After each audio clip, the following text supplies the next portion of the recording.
Mia Kingtide, The Octopus's Gift.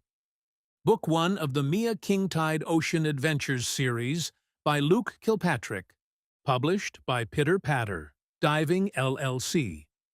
Books available in paperback, hardcover and Kindle on Amazon.com and at pitterpatterdiving.com. Chapter 4. Friends Beneath the Waves.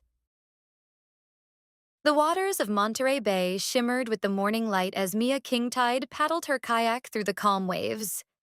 The air was crisp, carrying the salty tang of the ocean, and the rhythmic splash of her paddle against the water was soothing. This was one of her favorite places in the world, not only because of its beauty, but also because of how alive it felt.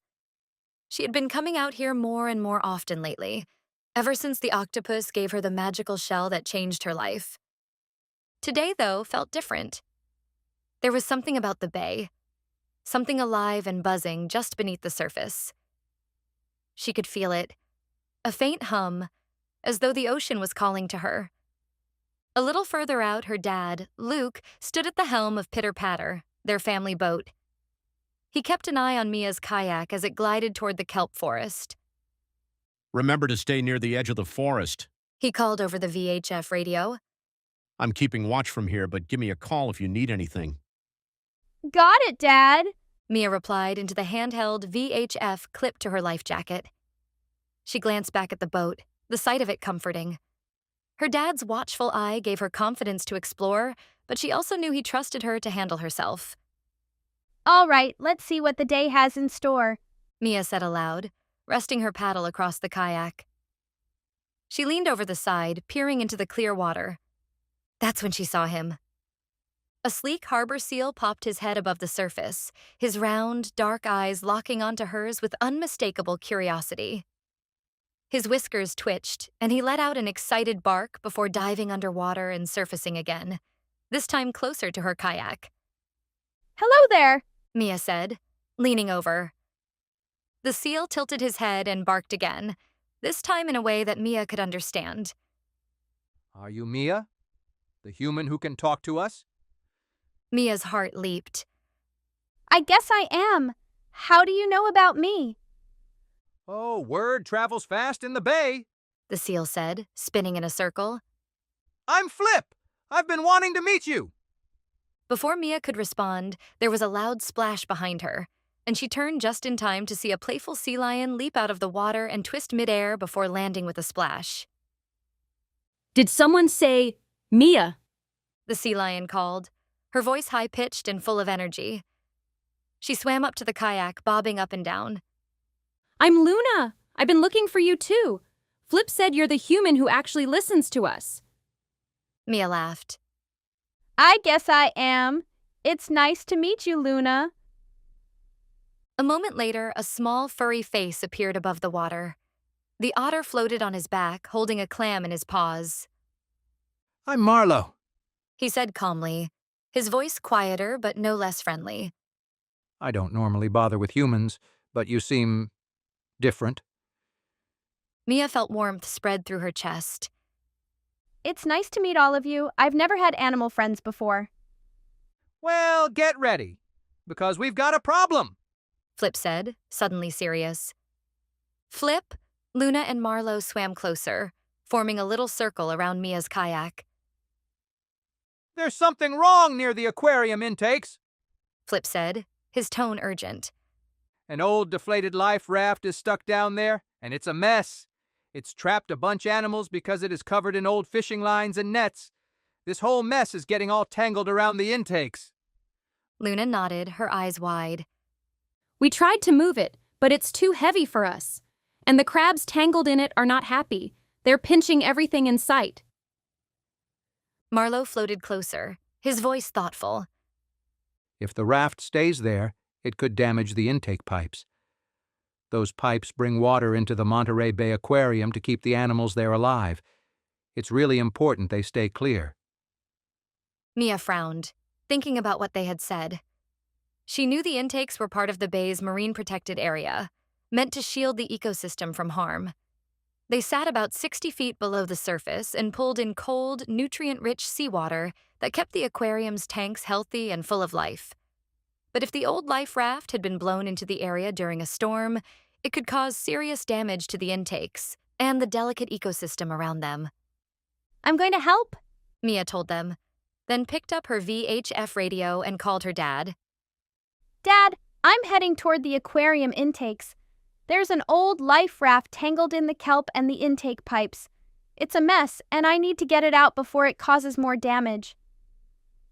Luke's voice came back immediately, calm but concerned. Okay, but be careful. Those pipes are deep and I don't want you diving too far. I'll stay here and pitter-patter and keep an eye out. Let me know if you need anything. Thanks, Dad. I've got my friends with me. Mia said, glancing at Flip, Luna, and Marlowe. Luke chuckled. I don't know what I'd do if I had a harbor seal, a sea lion, and an otter on my crew. Good luck, Miss Mia. With Flip, Luna, and Marlowe leading the way, Mia paddled toward the yellow marker buoys signifying the aquarium intakes. She knew this area well. It was protected by strict rules to keep it safe, but storms sometimes swept debris into the zone. The tall, swaying fronds of giant kelp rose from the depths like an underwater forest, their golden tips catching the light just below the surface. As they approached, Mia could see the problem clearly. A float attached to a net that was tangled in the life raft bobbed on the surface, between the large yellow marker buoys, but Mia knew the real trouble was below. She tied her kayak off onto the kelp and prepared herself for the effort to come.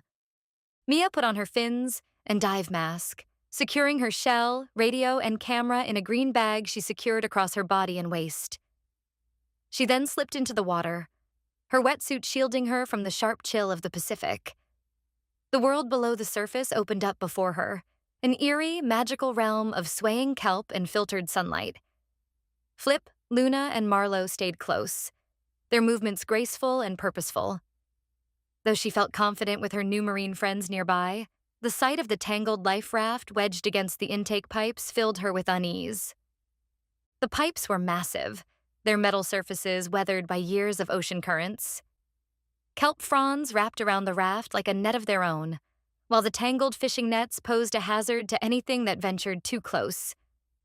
The steady hum of the aquarium's intake system vibrated faintly through the water, a reminder of the critical role these pipes played in sustaining the creatures at the Monterey Bay Aquarium.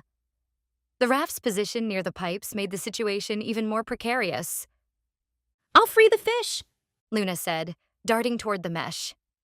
Her sleek body twisted and turned as she carefully nosed her way around the tangled nets and fishing line, her agility allowing her to avoid the sharp hooks.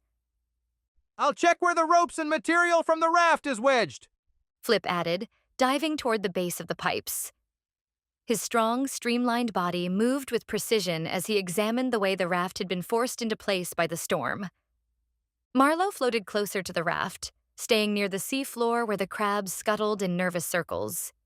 His calm voice carried through the water. Stay still, everyone. We're going to get you out. No pinching, okay? He gave one particularly angry crab a knowing look. Mia swam closer to the trap, her heart pounding as she took in the full extent of the mess. Using her levitation powers, she focused on the tangled ropes first. Slowly, she lifted one rope at a time, untangling them from the raft's tangled netting and the kelp's delicate fronds. She worked methodically. She didn't worry about tearing the kelp as it grows at almost a foot a day and would be quickly replaced. Mia knew that giant kelp was a key part of the ecosystem, providing food and shelter for countless marine creatures. Even the small pieces she was breaking off would feed something. Suddenly, Flip surfaced, his eyes wide with alarm. Mia, there's something else! What's wrong? Mia asked, her pulse quickening.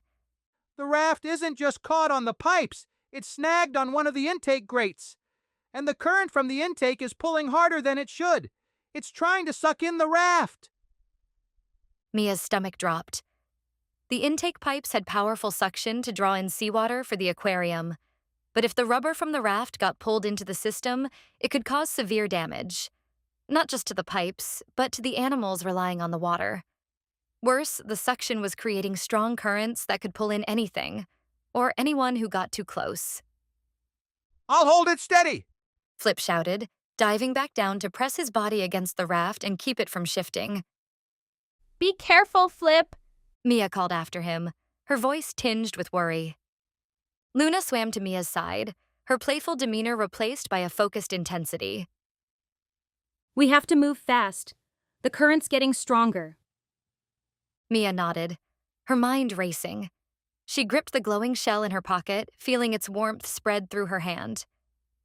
Okay, Luna, keep freeing the fish. Marlo, get the crabs out.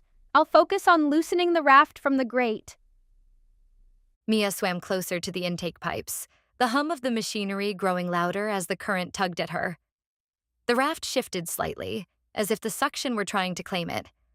Flip strained against the raft, his body acting as a barrier between it and the pipes. Hurry, Mia! Flip barked. I can't hold it much longer. Mia took a deep breath, steadying her nerves. She focused her levitation powers on the raft, lifting it just enough to reduce the pressure on the ropes. The raft groaned as it moved, the rubber protesting her efforts. Luna worked quickly, nudging the last trapped fish through a gap in the netting. You're free! Go! Go! Go! She urged, her voice urgent but encouraging. Meanwhile, Marlo had coaxed most of the crabs out from under the raft. One particularly stubborn crab refused to budge, snapping its claws defiantly. Come on, buddy. Marlo said, his tone patient but firm. This isn't the place for a standoff. Marlo finally managed to guide the crab out, just as Mia felt the raft shift dangerously under her control. The suction from the intake pulled harder, and the raft pulled toward the pipes, threatening to swallow it. I need help! Mia cried, her arms trembling as she tried to keep the raft steady with her powers. Luna darted toward her. I'll push from below. The sea lion positioned herself beneath the raft, using her strong flippers to hold it steady. Flip, still bracing the raft from the side, grunted with effort. We've got this! Just a little more! Mia gritted her teeth, pouring all her focus into lifting the raft. The shell in her pocket seemed to glow brighter, filling her with a renewed surge of strength. Slowly, the raft began to rise, inch by inch, away from the intake grate. With one final push, the raft broke free from the pipes. Mia and her friends worked together to guide it to the surface, where she secured it to her kayak with ropes. The tension in her chest eased as she saw the raft safely at the surface and not endangering anything deeper in the water. You did it! Flip exclaimed, his voice full of relief. We all did. Mia said, her heart still pounding. She glanced at Luna, who was playfully splashing near the surface, and Marlo, who floated on his back with a satisfied grin. The kelp swayed gently around them. The intake pipes hummed quietly, their protective grates free from obstruction. The bay felt peaceful again, as though it had taken a deep breath of relief. As Mia paddled back toward Pitter-Patter, her dad's voice crackled over the VHF. Mia, everything okay out there? Mission accomplished, Dad. Mia replied, her voice light with triumph. The raft is behind my kayak and the intakes are clear. Good work, Miss Mia. Paddle out of the kelp a bit and we can load it up on Pitter-Patter and have it disposed of properly, Luke said. She could hear the pride in his voice. Flip, Luna, and Marlo swam alongside her, their laughter and playful splashes filling the air. Mia glanced down at the glowing shell in her pocket, a smile spreading across her face. I promise. She said softly. I'll always do my part to protect the ocean, no matter what. From the water, Flip barked in agreement. We're with you, Mia. Always! Mia smiled, her connection to the sea and her new friends stronger than ever. Thank you for listening to this chapter. Published by Pitter-Patter, Diving LLC. Also available now, Mia Kingtide, The Octopus's Gift, Book 1. Mia Kingtide, Guardian of the Coast, Book 2. Mia Kingtide, Journey to the Sea of Cortez, Book 3. Mia Kingtide, The Vanishing Sanctuary, Book 4. Book 5. Mia Kingtide, Passage to the Caribbean coming soon. Books available in paperback, hardcover, and Kindle on Amazon.com and at pitterpatterdiving.com.